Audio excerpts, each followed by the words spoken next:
ولا تخزني يوم يبعثون يوم لا ينفع مالا ولا بنون إلا من أتى الله بقلب سليم. دي الآية اللي استدل بيها الشيخ النهاردة في خطبة الجمعة.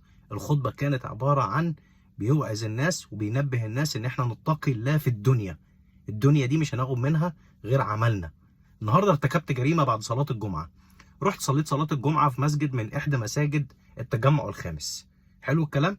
وكان في بعد صلاة الجمعة صلاة جنازة بتاعت والدة واحد صاحبي، الله يرحمها ويسامحها ويغفر لها ويرحم ابويا وامي ويسامحهم ويغفر لهم وجميع موتانا يا رب العالمين.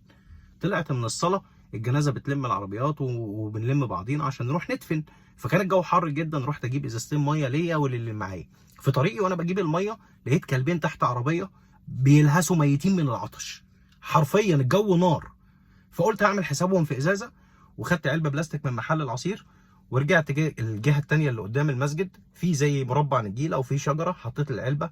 واثناء ما انا بفضي ازازه الميه في العلبه البلاستيك بنادي على الكلبين، الا واحد من اللي طالعين معايا من الصلاه وكان بيسمع نفس الخطبه: انت بتعمل ايه يا استاذ؟ هو انت ساكن هنا؟ قلت له خير اؤمر، شويه ميه بحطهم للكلاب هيشربوا اللي يشربوه والباقي هيترمي في الزرع، اؤمر.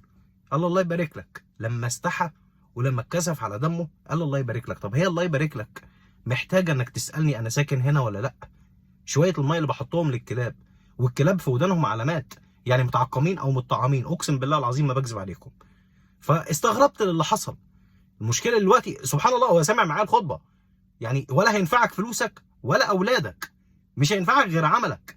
فاذا كنت انت بتعارضني او بتحاربني ان انا احط شويه ميه في زرع يشرب منهم حيوان او يشرب منهم طير، او مثلا اللي هيتفضل يبقى في الزرع والجو نار والله العظيم، وانت تقول لي مش عارف ايه، هو ده القلب السليم اللي انت لسه سامعه في الخطبه؟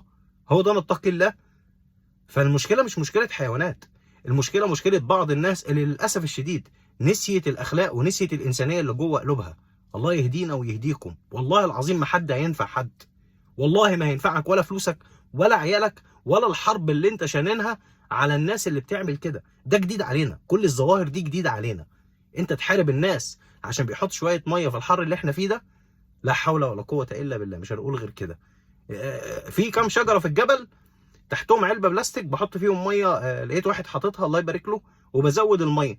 ورحت على مدار يومين تقريبا حد شاف الفيديو، الله اعلى واعلم، مش عاجبه الوضع راح واخد الازازه، النباشين شالوها سرقوها زي العاده، سابوا الطوبه وخدوا العلبه البلاستيك. احنا في ظاهره غريبه عجيبه، وحسبي الله ونعم الوكيل في اللي كان السبب في اللي وصلنا للمرحله دي.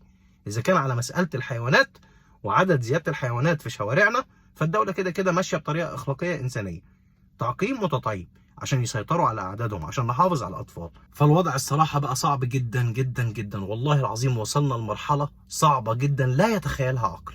يبقى لسه بنسمع الخطبه وبنسمع كلام المفروض يغير في حياتنا، واحنا مع ذلك ودن من طين وودن من عجين.